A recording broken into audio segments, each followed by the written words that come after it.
जो है उसको थोड़ा सा एक्सटेंड किया है, एंड हम चाहते हैं कि आप अपने पूरे क्लासरूम को रीइमेजिन कर सकें इस लेवल पे जो है टीचर्स की जो है क्रिएटिविटी चैलेंज हो। So let's get start with it.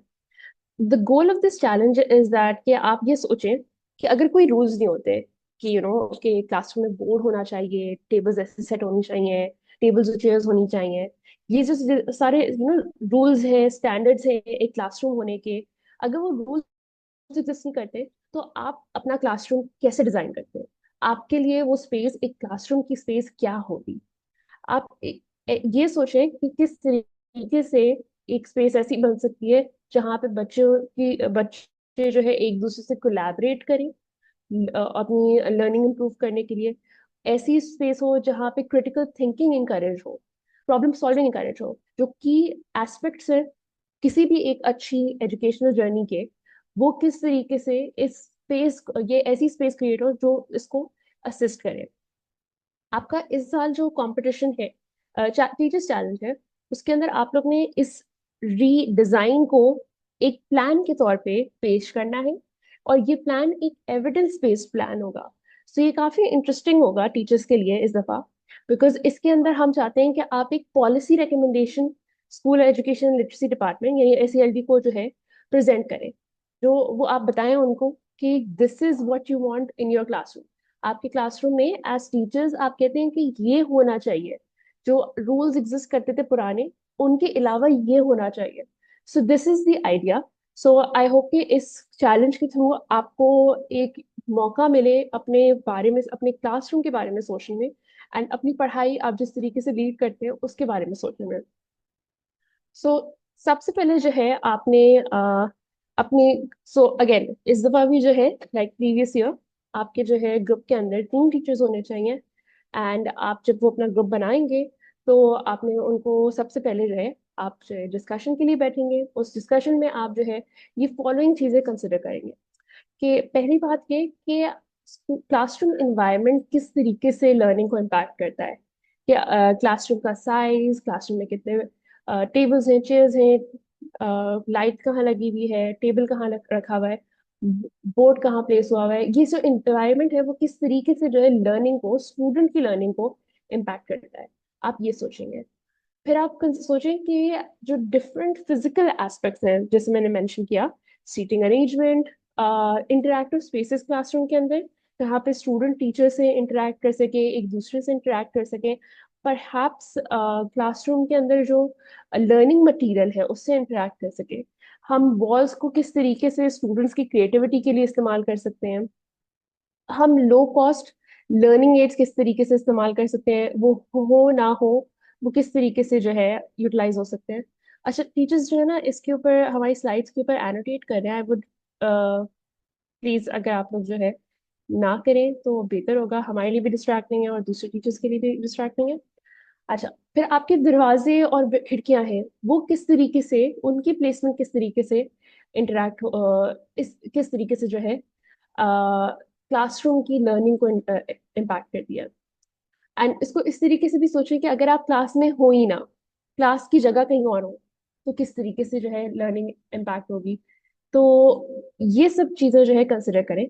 फिर आप सोचें कि डिफरेंट क्लासरूम इन्वायरमेंट्स जो है किस तरीके से जो है डिफरेंट लेवल्स ऑफ कोलैबोरेशन, ये do you know how to close this Jamal? अच्छा, डिसेबल एनिमेशन बता दो। जो टीचर्स ड्रॉ कर रहे हैं क्या वो डिस्क्वालीफाई होना चाहते हैं? हाँ ऐसी है। एंड मैं उम्मीद कर रही हूँ कि उनसे गलती से हो रहा था, एक्चुअल में नहीं करना चाह रहे थे। सो आप सोच रहे हैं कि किस तरीके से आपका एनवायरनमेंट जो है, क्लासरूम का एनवायरनमेंट ग्रुप वर्क इनेबल कर सकता है, problem solving and creative thinking कर सकता है। हो सकता है कि क्रिएटिव थिंकिंग का मतलब मेसी भी हो, बट मेसी शायद जो है क्रिएटिव थिंकिंग के लिए इम्पोर्टेंट है।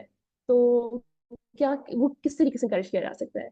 और ये सोचें कि क्लासरूम का एनवायरनमेंट एक टीचर और स्टूडेंट के रिलेशनशिप को बेहतर करने में किस तरीके से हेल्प कर सकता है। These are all things that you should start discussing जब आप जो है अपना चैलेंज के लिए सॉल्व करने के लिए बैठ जाओ। फिर आप ये सोचें कि कोई भी लेसन का कंटेंट है वो किस तरीके से इंडिविजुअली और कलेक्टिवली हर स्टूडेंट के लिए असेस किया जा सकता है, एक अच्छे क्लासरूम एनवायरनमेंट के थ्रू। सो टीचर्स को वो किस तरीके से असिस्ट कर सकता है ये असेसमेंट करने में। फिर आप ये सोचें कि आपने जो है प्रीवियसली जो टीचिंग स्ट्रैटेजीज अपनाई है, बिकॉज आई एम श्योर कि आप लोग भी जो है सोचते होंगे कि अच्छा ये चीज मेरे लिए वर्कआउट नहीं कर रही, अगर मैं क्लासरूम के अंदर बैठ के पढ़ाऊँ बच्चों को तो मैं शायद उनको बाहर ले जाके पढ़ा लेता हूँ। या फिर जो है मैं स्टूडेंट्स को बोलती हूँ कि अपनी जितने भी क्वेश्चंस हैं वो एक वॉल के ऊपर एक सॉफ्ट बोर्ड पे लिखते हैं। सो ये सोचें कि आप लोग के लिए क्या टीचिंग स्ट्रैटेजीज हैं जो काम किए हैं। और एंड ऑब्वियसली इसके अंदर क्योंकि आपकी 3 टीचर्स का ग्रुप होगा, सो इसके अंदर आपके पास काफी सारे जो है ऑप्शंस आ सकते हैं, स्ट्रैटेजीज आ सकती हैं जो आपकी क्लास को हेल्प करें। फिर आप ये सोचें कि जो टीचिंग स्ट्रैटेजीज है, ओ इसके अंदर थोड़ा सा रिपीट हुआ हुआ है बट लाइक इसका आइडिया इस दैट कि जो है मे बी नेक्स्ट साइड पे आ जाएगा नेक्स्ट पॉइंट। हाँ। सो अब आप ये सोचें कि जो है पब्लिश रिसर्च के अंदर, एंड आई नो कि हमारे काफी सारे टीचर्स हैं जिनका रिसर्च से ताल्लुक रह चुका है, उन्होंने अपनी खुद की डिग्रीज में बहुत रिसर्च की होगी। पर आप ये सोचें कि अब क्लासरूम एनवायरनमेंट से रिलेटेड पब्लिश रिसर्च पे ऐसी कौन सी फाइंडिंग्स आई हैं जो आप जो है अपने लिए अप्लाई कर सकते हैं। और फिर अपनी क्लासरूम की स्ट्रैटेजीज को लेके और जो पब्लिश रिसर्च में जो around the world different strategies teachers ने अपनाई हैं उनको लेके आप किस तरीके से एक नया क्लासरूम एनवायरनमेंट रीडिजाइन कर सकते हैं। So these so this is like how you start thinking about the programme about this challenge. ठीक है, तो ये आप सोचेंगे, इसके ऊपर डिस्कशन करेंगे, एंड फिर हम अब जो है गाइडलाइंस के ऊपर आते हैं कि इसको इन डिस्कशंस को किस तरीके से आपने एक फाइनल प्रोडक्ट में देना है। सो अगेन आपकी जो है 3 टीचर्स होंगी, जिसके अंदर जो है जो 6 to 8 ग्रेड की टीचर्स होंगी और स्ट्रीम रिलेटेड सब्जेक्ट्स की टीचर्स होंगी। राइट। आप लोग ने अपने जो डिस्कशन पॉइंट्स हमने प्रीवियसली डिस्कस किए थे वो आप जो है साथ बैठेंगे डिस्कस करेंगे, तो उसमें एटलीस्ट जो है 5 to 6 पॉइंट्स जो है आपके पास आने चाहिए जो आप एक जगह लिख लेंगे। फिर आप जो है given what you have discussed and what you have decided, आपने वो डिस्कशन के बाद जो है एटलीस्ट 2 जो है यानी कि मिनिमम 2 ब्लूप्रिंट्स या वर्जन्स निकालने हैं अपने रीइमेजिन्ड क्लासरूम के लिए। ठीक है, सो आप उससे ज्यादा भी करना चाहें तो कर सकते हैं बट मिनिमम 2 कर लें हर वर्जन के लिए। अब आपने जो है एक समरी बनानी है।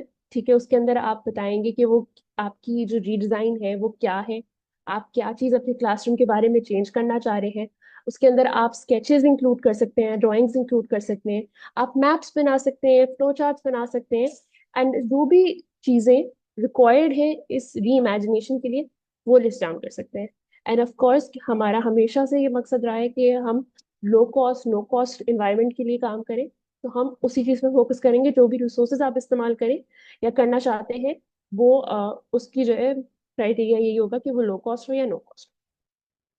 अच्छा, फिर जो है हम आते हैं कि आगे क्या करेंगे आप लोग। अब आपके 2 डिजाइन बन गए, उन डिजाइन्स को अब आप टेस्ट आउट करेंगे। सो आइडिया ये है कि आप जो डिजाइन है उसके लिए आप जो है टीचर्स जो है 2 अलग क्लासरूम्स में जाएंगे, उसके अंदर जो है वो सेम लेसन पढ़ा रहे होंगे। ठीक है, एंड ये जो है आप इस तरीके से कर सकते हैं कि या तो सेम ग्रेड की 2, आपने सेम क्लासरूम को 2 में डिवाइड कर दिया, पहले एक क्लासरूम को पढ़ाया फिर दूसरे क्लासरूम पढ़ाया। अगर ऐसे नहीं करना चाहते तो इस तरह भी कर सकते हैं कि से अगर आपके पास 7A है और 7B है तो पहले आप 7A के अंदर जाके वो क्लासरूम रीडिजाइन टेस्ट कर सकते हैं सेम टॉपिक के साथ, और फिर 7B में जाके रीडिजाइन कर सकते हैं, टेस्ट कर सकते हैं सेम टॉपिक के साथ। तो टॉपिक सेम होना चाहिए और स्ट्रीम से रिलेटेड होना चाहिए। ठीक है।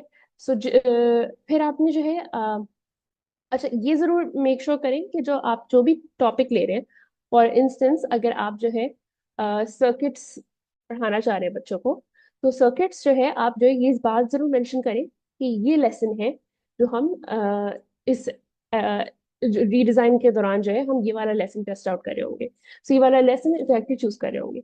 और फिर उसके अलावा अगर आप कोई और एक्टिविटीज वगैरह करना चाहते हैं, फॉर इंस्टेंस अगर सर्किट्स है तो आप सर्किट्स बिल्ड भी करके दिखाना चाहते हैं स्टूडेंट्स को, तो वो सब चीजें इंक्लूड करेंगे। अगेन इसके अंदर आप ये सोचें कि जो आपकी रीडिजाइन करेंगी आपका पूरा क्लासरूम, उसके अंदर एक्टिविटीज करना भी किस तरीके से इनेबल हो सकता है। राइट। फिर जो है आपकी जब ये क्लासरूम के अंदर उसकी जो रीडिजाइन है एक लेसन के साथ टेस्ट आउट हो रही होगी, उस टाइम पे आपने डॉक्यूमेंट करना है कि स्टूडेंट्स हर वर्जन को, यानी कि हर क्लास जो है किस तरीके से रिस्पॉन्ड कर रही है। वो क्या वो बच्चे मतलब कि ज्यादा इंगेज हो रहे हैं, कम इंगेज हो रहे हैं, ज्यादा कोलैबोरेटिवली काम कर रहे हैं, या फिर ज्यादा जो है कंफ्यूज्ड है, क्या हो रहा है। सो आपने ये जो है डॉक्यूमेंट करना है, नोट्स लेने हैं।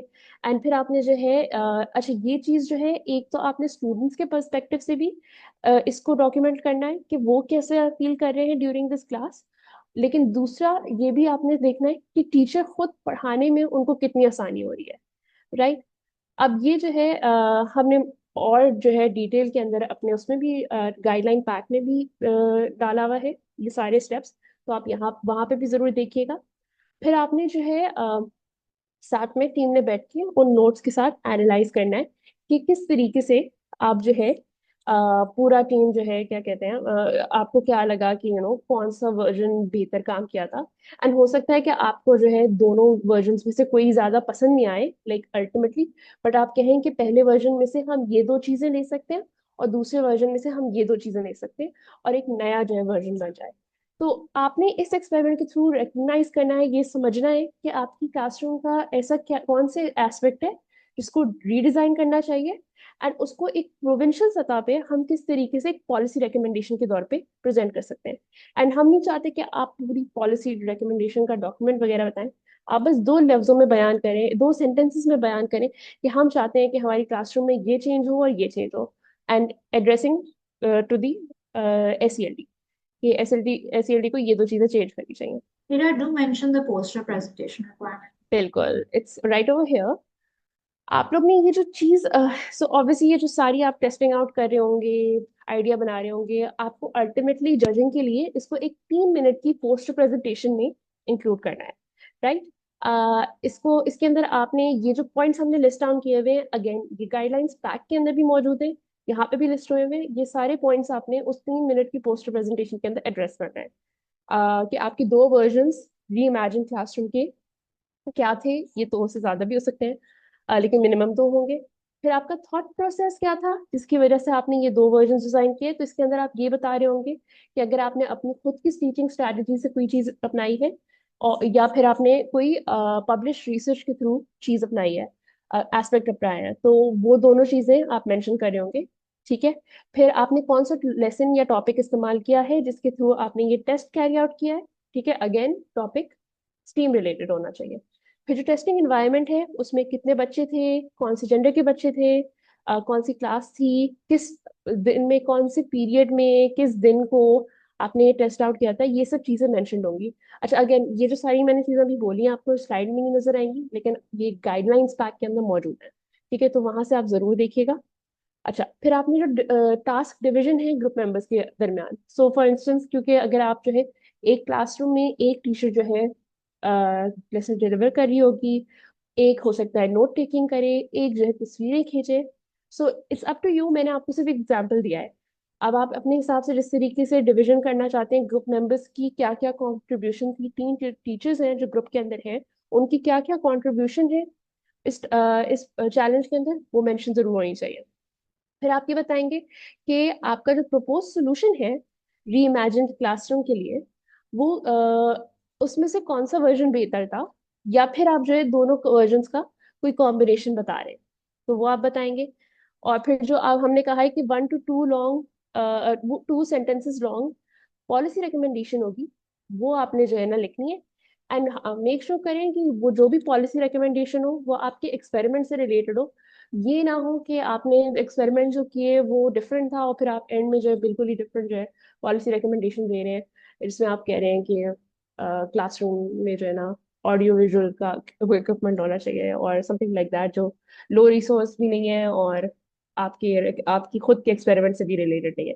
तो ऑब्वियसली इसके ऊपर फिर आपको मार्क्स नहीं मिलेंगे और फिर डिस्क्वालिफिकेशन के चांसेस हैं, सो डोंट डू दैट। ठीक है। अच्छा, अब हमारे जो है ना ये 4 चीजें हैं, 4 क्राइटेरिया जिसके ऊपर आपको मार्क्स दिए जाएंगे। तो आप इस क्राइटेरिया के थ्रू भी असेस कर सकते हैं कि आपको क्या करना चाहिए और क्या नहीं करना चाहिए। पहला है इनोवेशन एंड रिसोर्सफुलनेस। सो आप ये देखेंगे कि आपका प्रोजेक्ट कितना क्रिएटिव है, आपका जो पूरा प्रेजेंटेशन है, पूरा आइडिया है, एक्सपेरिमेंट्स है, वो कितने क्रिएटिव है और कितने प्रैक्टिकल है। सो लिमिटेड रिसोर्सेज के साथ किस तरीके से आप मोस्ट क्रिएटिव हो सकते हैं, ये देखें। ठीक है, फिर दूसरा एविडेंस और टेस्टिंग है, क्राइटेरिया। फिर आप ये देखेंगे कि आपने अपना हम ये देखेंगे कि आपने अपना जो टेस्ट डिजाइन किया है वो कितना अच्छा था। ठीक है, उसमें क्या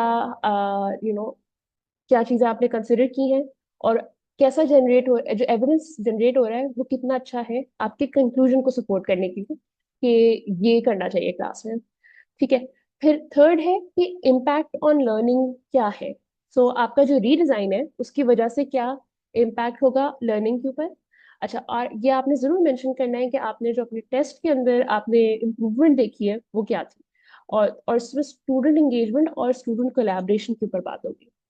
ठीक है, फिर जो चौथा पॉइंट है क्लैरिटी इन पोटेंशियल, तो ये है कि आप हम ये देखेंगे कि आपने कितनी बेहतरीन तरीके से अपना प्रपोजल जो है प्रेजेंट किया है, बिकॉज ये पोस्टर प्रेजेंटेशन है, तो इसके अंदर टीचर्स की कम्युनिकेशन, अपने आइडिया को जो वो कम्युनिकेट करेंगी जजेस के लिए, उसके ऊपर भी मार्क्स दिए जाएंगे। So that's about it